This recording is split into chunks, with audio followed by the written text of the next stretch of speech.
Welcome back to aRDists Podcast. I'm your host, Sarah.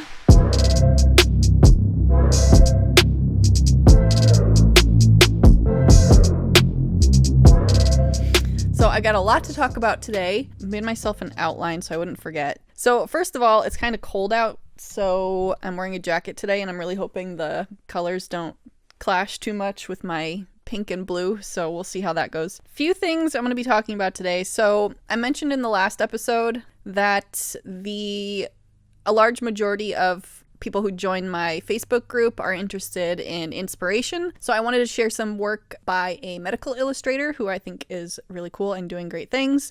And then I also want to talk a little bit about demographics within the field of dietetics and how aRDists in dietetics can help with that, especially because it's February and February is Black History Month. So I wanted to cover a little bit about that in this episode. So if you're new here, hi, I'm Sarah. I'm a registered dietitian, an artist, and a video editor. So in the last episode, I talked about how when my husband and I started our podcast, or tinkered around with the idea of starting a podcast, we were calling it 0 Days Since Our Last Nonsense.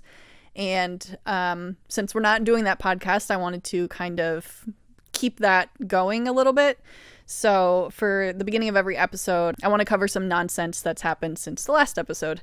And I also wanted to mention that part of the inspiration from 0 Days Since Our Last Nonsense was Colleen Ballinger and Eric Stocklin, a couple that have their own podcast called Relax. And every episode, they start off with what needs to relax today. So it's kind of inspired by that. You know, they start off their episodes with what needs to relax. It might be something like, you know, they are parents of twins. And so they'll talk about, people who stop them while they're out walking taking their kids on a walk. And saying like, oh, looks like you got your hands full. And they're like, yeah, we relax. Like, I know, things like that. So for this episode's 0 Days Since Our Last Nonsense, that's a really long title. So anyway, this episode's nonsense. I have a few things. So first of all, my main nonsense that's been coming up for years is the fact that I can't, as much as I want to, own all the cats. I want all the cats. This is like argument or I call it ball busting, like playful nudging my husband about getting more cats. So when we first met, we talked about getting ferrets, and when we got our first house, this house, we ended up getting ferrets, and we have adopted 4 over the years. And this past year, 2021, what year is it? 2022, we lost our last remaining ferret.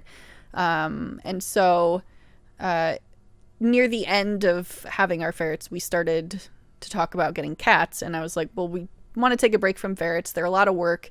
As much as I love them, they smell and they require a lot of medical care, and they're not covered by pet insurance because they're an exotic and they're expensive. So we have transitioned into cat ownership, and we adopted our cat Tom during the pandemic, and he is now 3 years old. And last year in March, we adopted a stray cat that our friend found, and he is an asshole. He does not like me. He's very selective with his affection. Obviously, we're still going to care for him. Like, he's still a part of our family, but he just is very selective about when he'll show affection. And it's frustrating as a person who loves cats and like, why won't you love me? And this winter we had some pretty nasty wind, and it blew down 2 sections of our fence, and it was too late in the season. We didn't want to deal with like concrete and stuff during the wintertime, so it's just been open to our backyard. And as a result, we've had consistently 3 neighborhood cats. I don't know if they're owned by someone or if they're strays, but I want to befriend them. I want them to be my friend. One of them looks a little bit like, it's a little bit longer haired, and it looks a little bit like dirt, like not like matted, but it definitely doesn't, it looks like it's an outdoor cat all the time. I just don't know if anyone owns it because it doesn't have a collar. And then I believe the other two that I see do have collars, so I think they're just neighborhood outdoor cats. But I'm like, I really want to know if that one cat is owned by anyone, and if it's not, I want it. And then there's someone who posted recently on the app Nextdoor that they're moving out of the country and they can't take this pet with them, and the cat's name is Sarah, and it's 12 years old. It's a, you know, lovable lap cat, and I'm just like, I want it. And Ryan's like, you can't have all the cats. I want them. So that's nonsense. That's absolute nonsense that I can't have all the cats. I mean, what the hell? Realistically, I know I can't have all the cats, but also I want all the cats.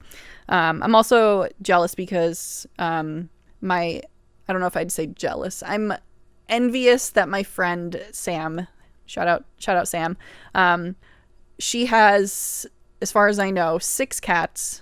She just got 2 kittens, so she now has 6 cats and a dog. It's like, you're living your best cat lady life, and I want it. What the hell? I don't know if there's any other like cat people out there that when you go over to somebody else's house and their cat doesn't immediately love you, you get offended. Or if you like pet it too long and it swats at you, it's just like, I want to cry. Like, what did I do? I just want to love you. So I know that I had more nonsense topics to talk about, but I feel like I talked about that long enough. And I'm having a, brain fart. I can't think of what else I was going to say. So we'll just move on. So like I said, a lot of the reasons why, or like a large portion of why people joined the Artists and Creators in Dietetics Facebook group. By the way, if you aren't already a member and you want to join, it's free Facebook group to join. I'll leave the link in the show notes and video description if you're watching this on YouTube. A lot of people want inspiration and want, ideas of what else they can do.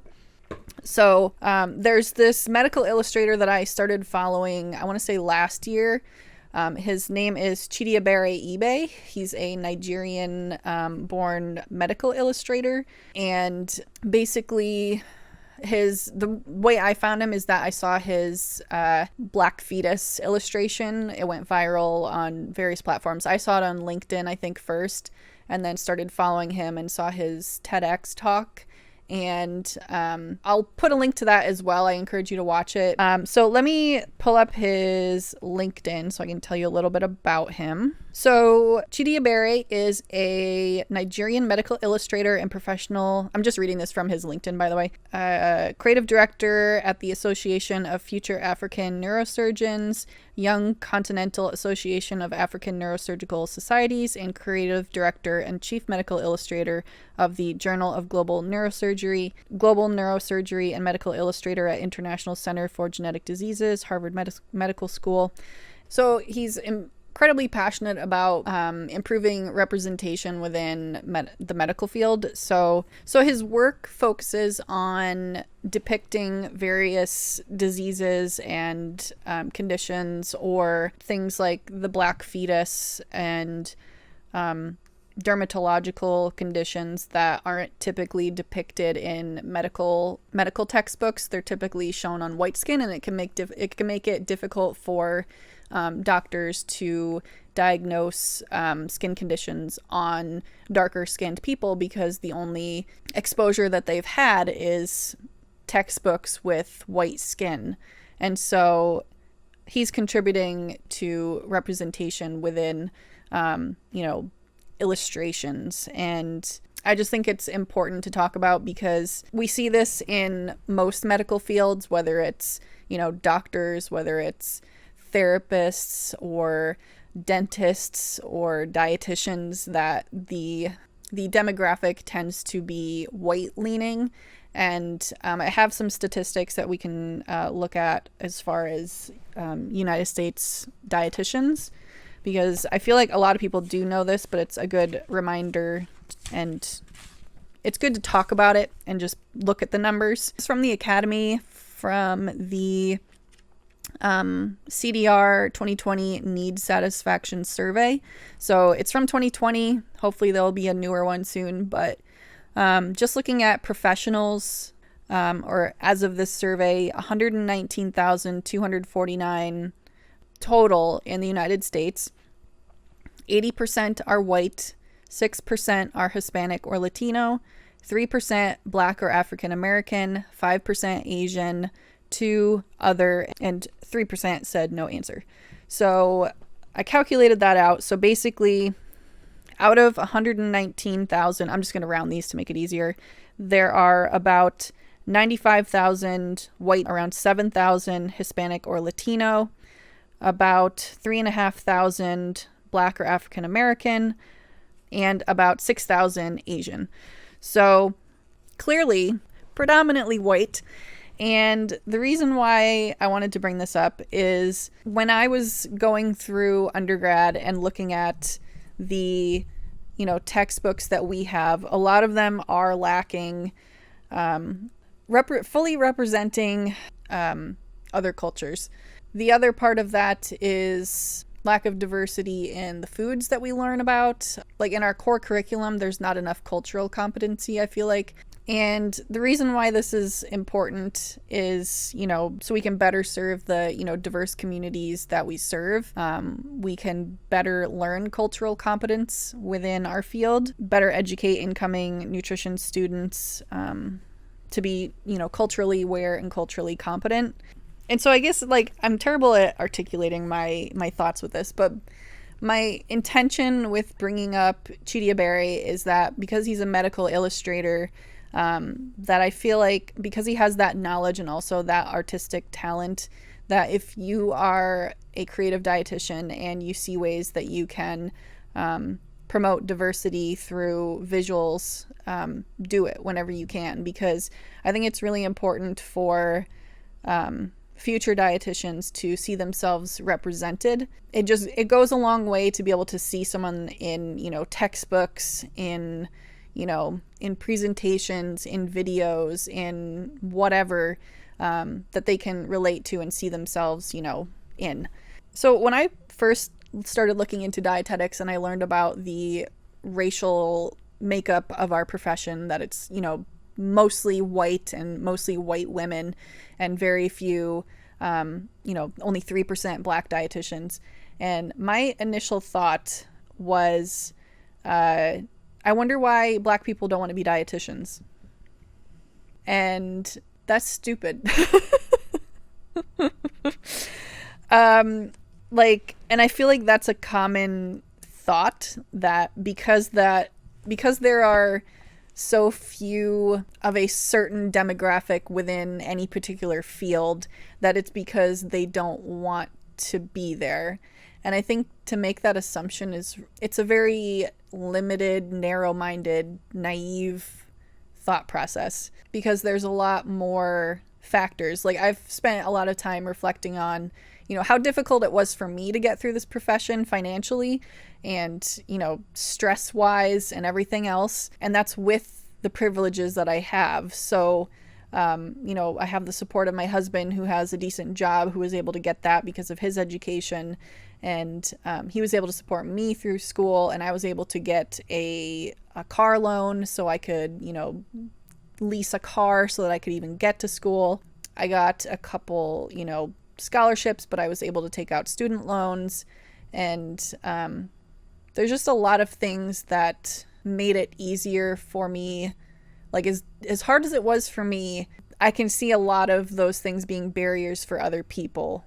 But my whole point of making this my topic, I really think that people like Chidi Abere creating medical illustrations that depict darker skin tones, and being a role model to other Black professionals, future professionals, he's someone to look up to, very talented, and he's coming out with another book.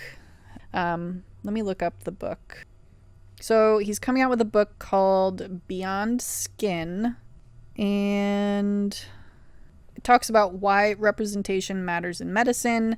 And then I think there's another part of his backstory kind of in the book. So check that out. And if you are a creative dietitian and you have an opportunity to contribute to representing diversity and helping inspire future generations of, Black, Indigenous, people of color to join this profession, find ways that you can do that, whether it's through illustrating, if you have the opportunity to illustrate a textbook, or if you're a writer and you're creating a book of some kind, create it with cultural competency in mind.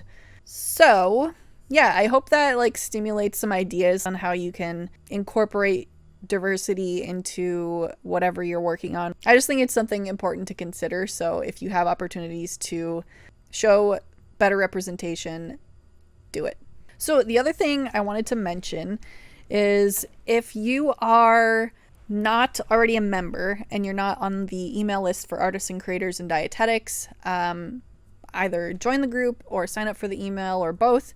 And if you are a member, you probably already saw this. I'm looking for people who have work that they want to share as, inspiration. I can share it on the podcast and both on the audio version, but mostly on the YouTube version. So I'll share, what work you do, links to your shop if you have an online shop, or if you just want to, share a painting that you've done or an illustration or something, sculpture that you made, whatever creative work that you have. Maybe it's a book, maybe it's some sort of kit that you've made, whatever it might be.